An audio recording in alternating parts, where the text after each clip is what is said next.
Hello friends, I'm Sanjay. In this series, I'm covering the business studies subject from the CBSE Class 12 syllabus.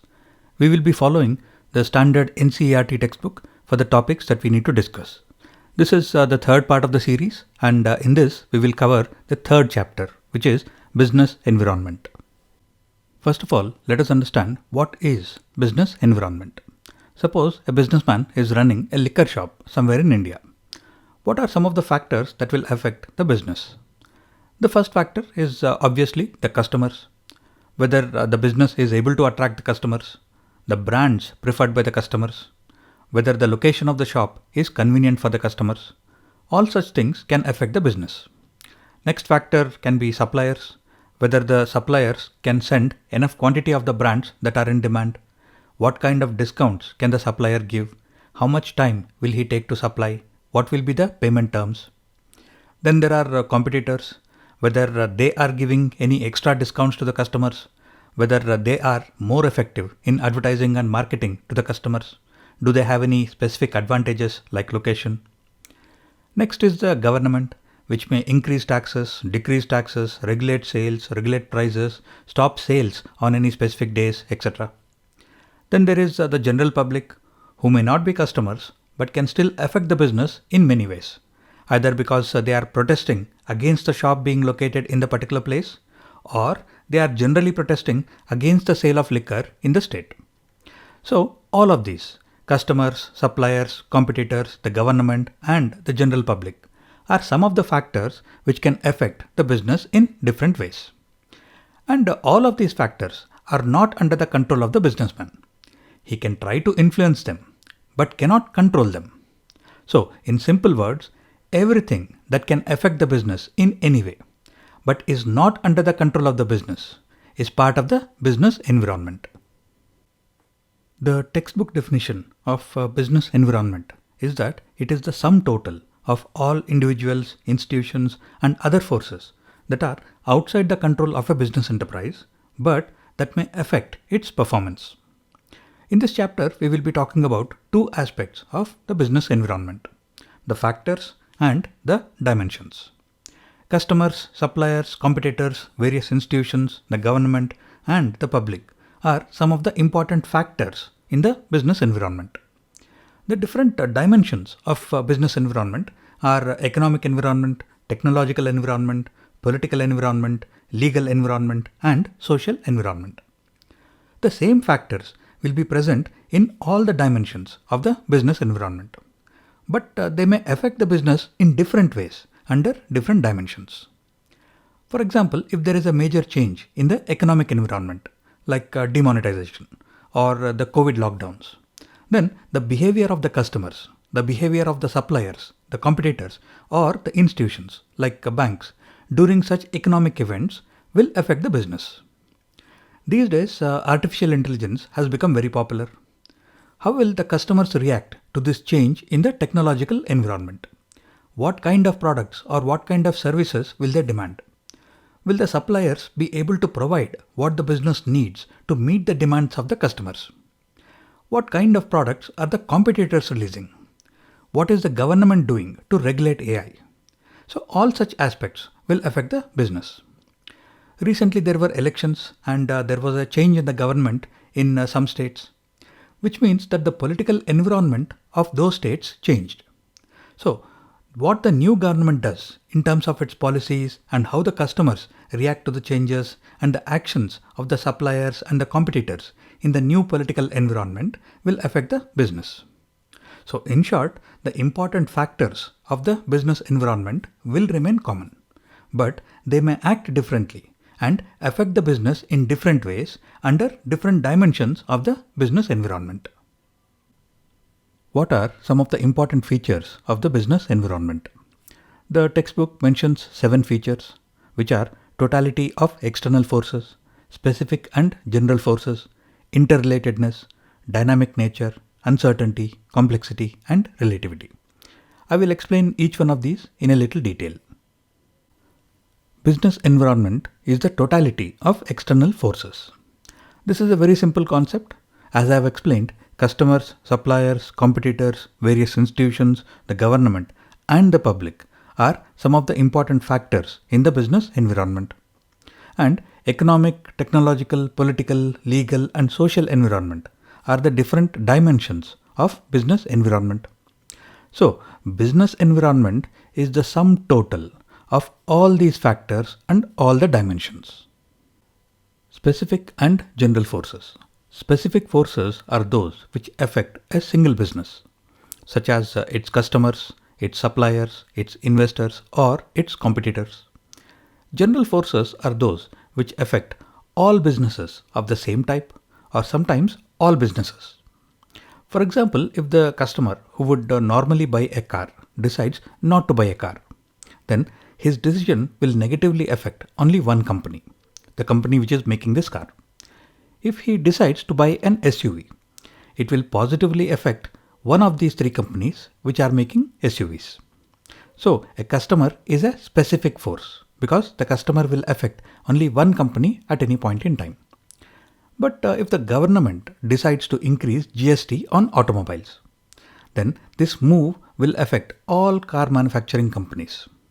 If government increases corporate income tax, then this move will affect all companies in general.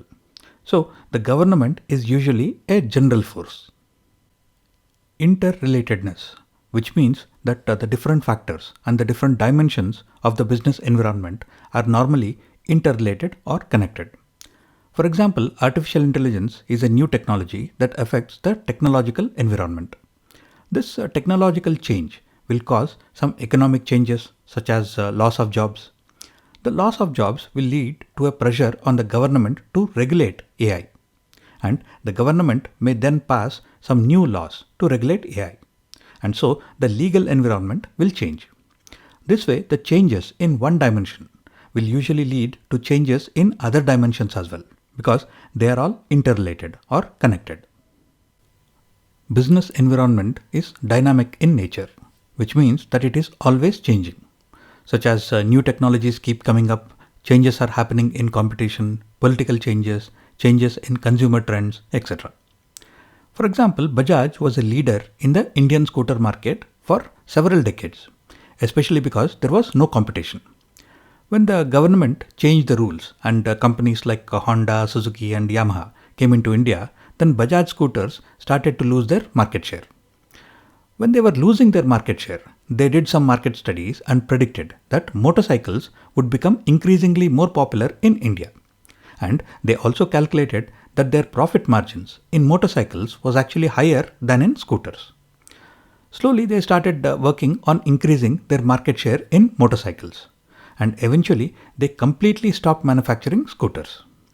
Currently they have a 20% market share in India and they are doing quite well. So the learning here is that business environments are very dynamic in nature and businesses will have to constantly adapt themselves to the changes that are happening around them to stay relevant. Uncertainty. The dynamic nature of the business environment also brings in a lot of uncertainty, which means that it is not easy to predict the future. A bestseller product today may become unpopular tomorrow. Sudden events or changes may completely disrupt the market. A few years ago, Nokia was the global leader in mobile phones and BlackBerry was the global leader in business phones. When the smartphone revolution got kicked off by Apple and by Android phones, both Nokia and BlackBerry could not adapt to the changing consumer trends and the changing technologies. And they quickly lost their market share, their phone businesses got sold off, and today they are just cheap Chinese brands. So there is a lot of uncertainty and unpredictability when it comes to business environments. Complexity. We have already discussed that there are several factors in the business environment and these factors can behave differently in different dimensions.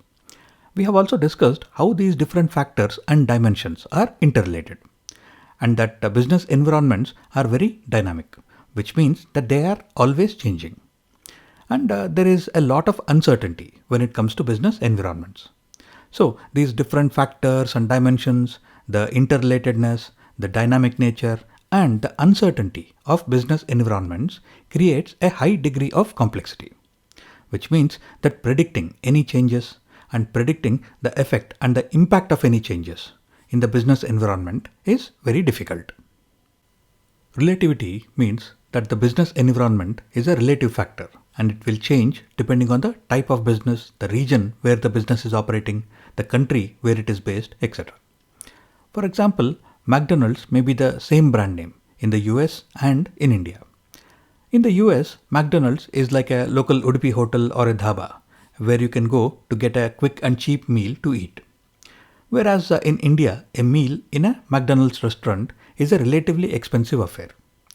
So, the learning here is that while the factors and the dimensions of the business environment may have the same titles, the specifics will be different. How the customers look at the brand, look at the product will depend on the culture and the economy, etc. So, the business environment is a relative factor that changes across businesses, across regions, and across countries. What is the importance of the business environment? Why should businesses pay attention to the various factors and the dimensions of their business environment? The textbook mentions 6 points. It enables the firm to identify opportunities and getting the first mover advantage. For example, Reliance identified an opportunity that internet access was still very expensive in India, and there was a market for cheap and fast mobile internet access across India. So they directly started with a 4G network, when the other operators were still providing 3G services. Jio had the first mover advantage with 4G, and they provided lots of data at rock bottom prices. And before the other players could catch up and come into the 4G market, Reliance captured a big part of it, and currently they have around 40% share in the overall Indian mobile services sector. It helps the firm to identify threats and early warning signals. Tata is a good example here. They saw the early warning that more and more countries were trying to reduce the number of petrol and diesel cars, and the strict emission norms meant that eventually only electric cars may be sold in many countries. So they developed and acquired the required technologies to build electric cars, and today they have several EVs that are being sold in India and in other countries. It helps in tapping useful resources. Adani is a good example here. When they saw that the government is trying to reduce dependence on fossil fuels, then Adanis started planning and building solar farms and wind farms. And they were also able to acquire a lot of resources like land very quickly and economically before the other players started coming in. It helps in coping with rapid changes. Almost all IT companies are doing this. They saw the changes in the technological environment due to artificial intelligence becoming more and more powerful and available to all. So they are changing their business models to take advantage of these new and rapid changes. It helps in assisting in planning and policy formulation. Companies like ITC in FMCG and Mahindra in automobiles saw that there were significant changes in the economic environment in India. The Indian market is ready for more premium products. So they adapted their policies and developed plans to move into the more premium segments of their markets. Which is why a Mahindra, which was originally making tractors and utility vehicles, are making luxury vehicles also now. And an ITC, which was mainly into the tobacco business, are a major player in the FMCG sector. And it helps in improving performance. Hindustan Unilever studied the social environment in rural India, and they realized that by including more rural women into their distribution network, they could have a better reach. And this would also provide employment to these rural women. So they have a project called Project Shakti, which allowed them to improve their performance in the Indian rural market. Therefore, businesses should study their business environment and adapt to any changes, so that they can face any challenges and also take advantage of any opportunities. The next topic is dimensions of business environment. I have previously explained that the business environment has several factors and different dimensions. Customers, suppliers, competitors, various institutions, the government, and the general public are the factors. Dimensions are the areas in which significant changes may happen. Or you can also say that dimensions are nothing but the different types of changes that may happen. Demonetization was mainly an economic change. COVID lockdowns were an economic change and also a social change. Artificial intelligence is primarily a technological change. When any new laws are passed, they are a legal change. These factors may behave differently in different dimensions, which just means that a factor like customers may behave differently when there is an economic change. They will behave differently when there is a technological or a legal change. So the business will first have to understand what changes have happened and then understand the customer's current or future reactions. If there is another demonetization, how will the customers react? If self-driving cars become available, how will my competitors react? And if there is a political change, then how will the government react? I will briefly talk about each of these different dimensions of business environment. Economic environment includes components like bank interest rates, annual inflation rates, changes in people's incomes, the performance of the stock market, value of the Indian rupee against other currencies like the US dollar, exports and imports, etc. For example, if inflation is high, then everything will become more expensive and people will generally buy less. People may avoid buying any premium products. And if the value of the rupee goes down, then imported products may become more expensive, which may benefit some Indian products and negatively affect other products where raw material is imported. Social environment includes components like the social structure, societal norms, culture, customs, traditions and values, etc. It also includes current trends which are popular among the target customers or the target population. Demography of the population is also very important, like the average age or the gender ratio. Another important component these days is public opinion and media, especially because public opinion can quickly spread through social media and it may have significant positive or negative effect on the businesses or specific products. For example, the public opinion about Tata is that they are a very trustworthy brand. So in general, people don't worry much about the quality of Tata products.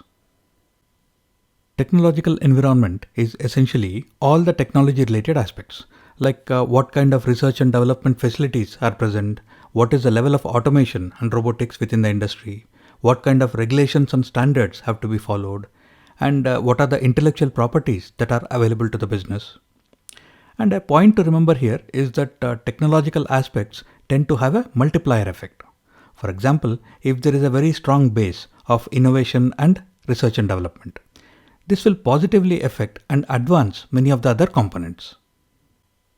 Political environment has components like the stability of the government, the various political parties and their ideologies, a regulatory framework, tax policies, trade policies, labor laws, etc.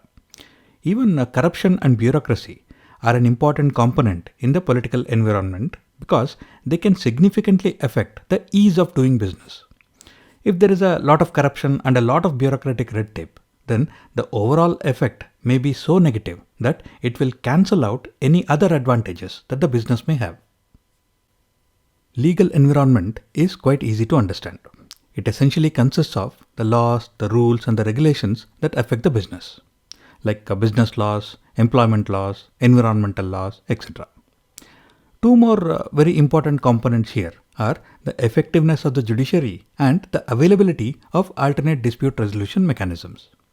Because it is quite common for businesses to have various disputes with suppliers, or they might have tax related issues with the government, or they might have some issues with competitors. In all such situations, the businesses need to have these issues resolved quickly and keep moving. Which is why the judiciary and the alternate dispute resolution mechanisms like arbitration are very important. There is no point in having very good laws, rules and regulations if the courts and the ADR mechanisms to enforce the law are not effective. The last topic in this chapter is the economic environment in India. This has been discussed in 5 parts. The post-independence era, which is a period of 44 years from 1947 till 1991. The liberalization of the Indian economy from 1991 onwards.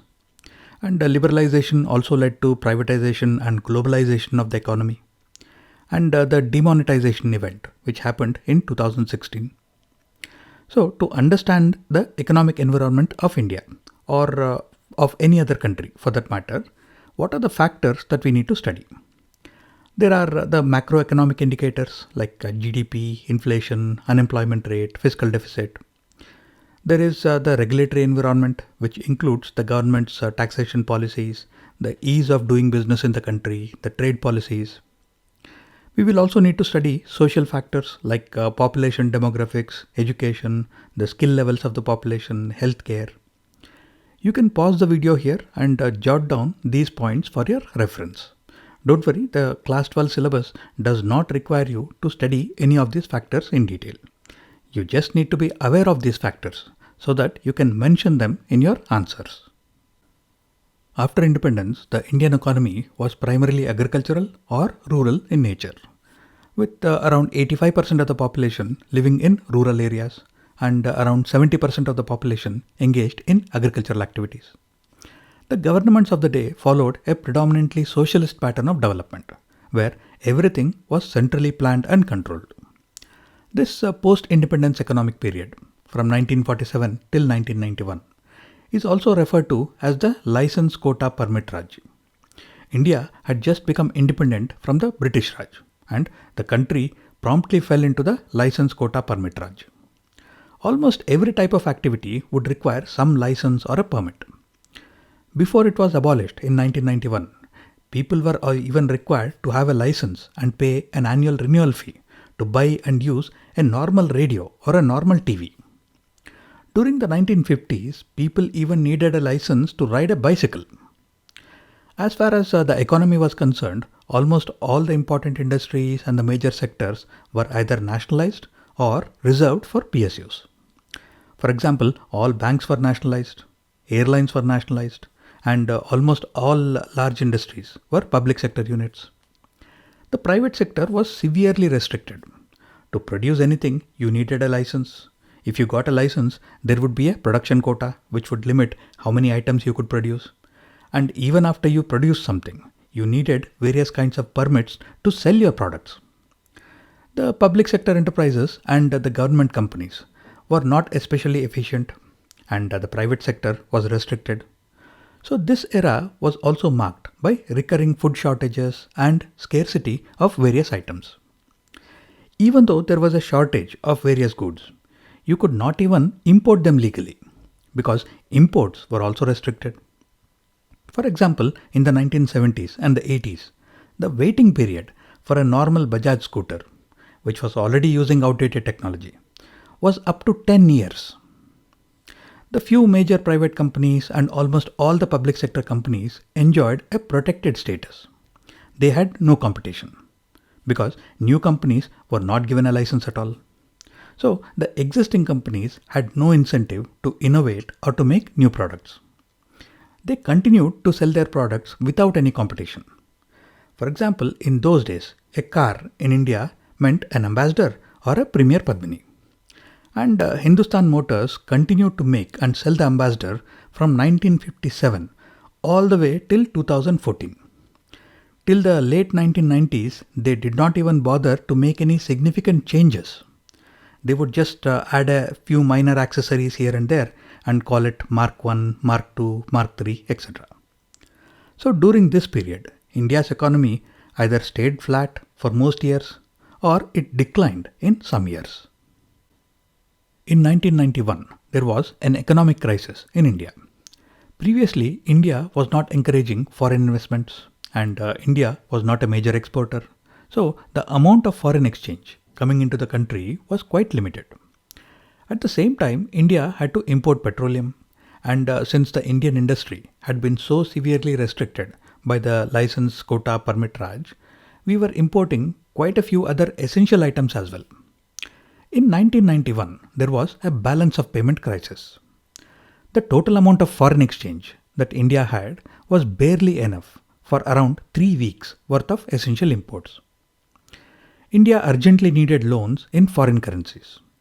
So the government had to pledge a significant portion of India's gold reserves as collateral to the Bank of England and the Union Bank of Switzerland for emergency loans.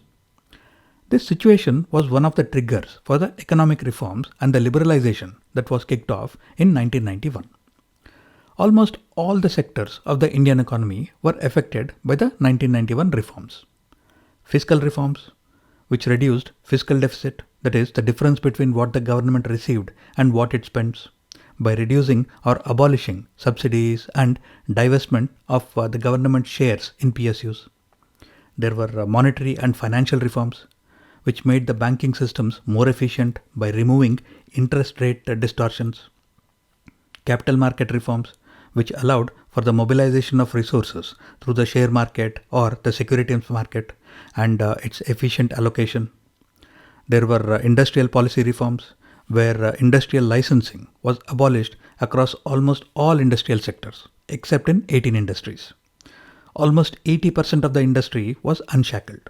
So anyone with capital could start a company. There were trade policy reforms, which encouraged exports and reduced the regulation on foreign trade.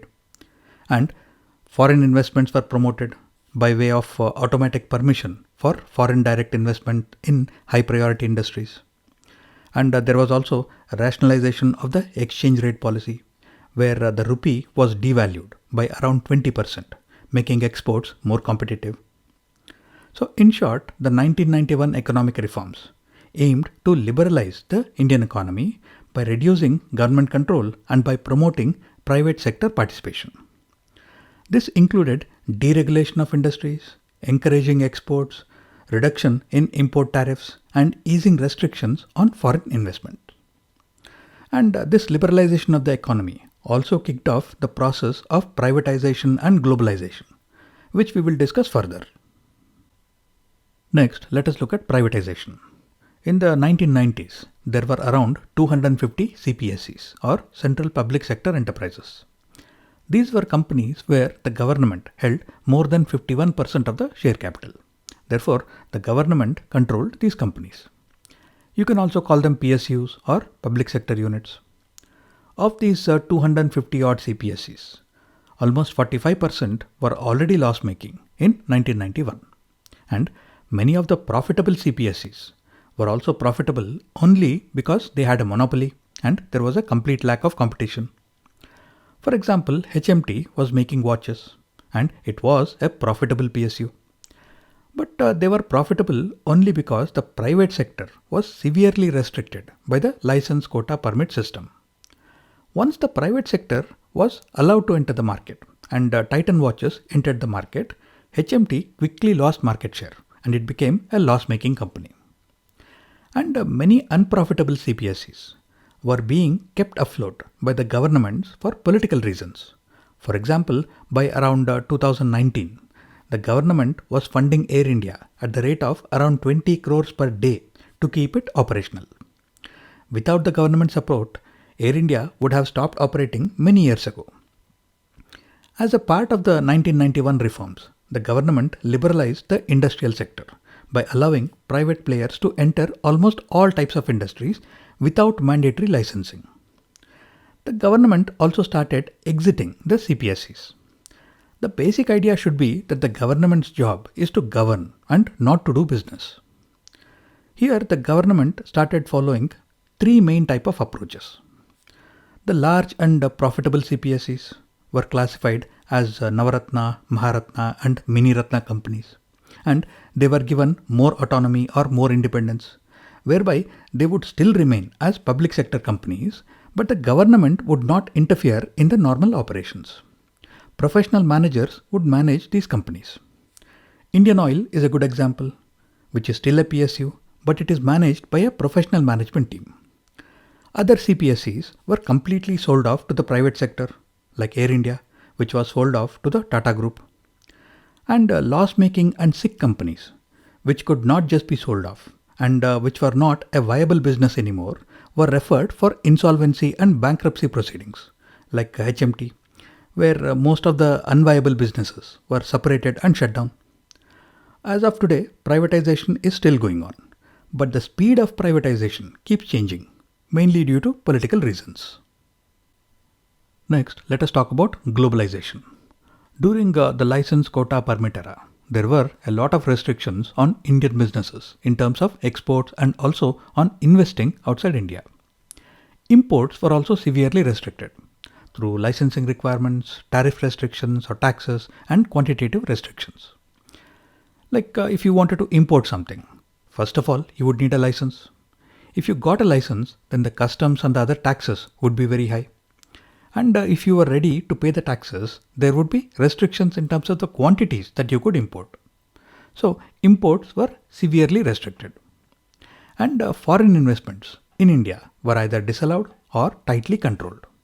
In fact, foreign companies like IBM and Coca-Cola were forced to exit India in the 1970s due to all such restrictions. Things started to change after the 1991 economic reforms.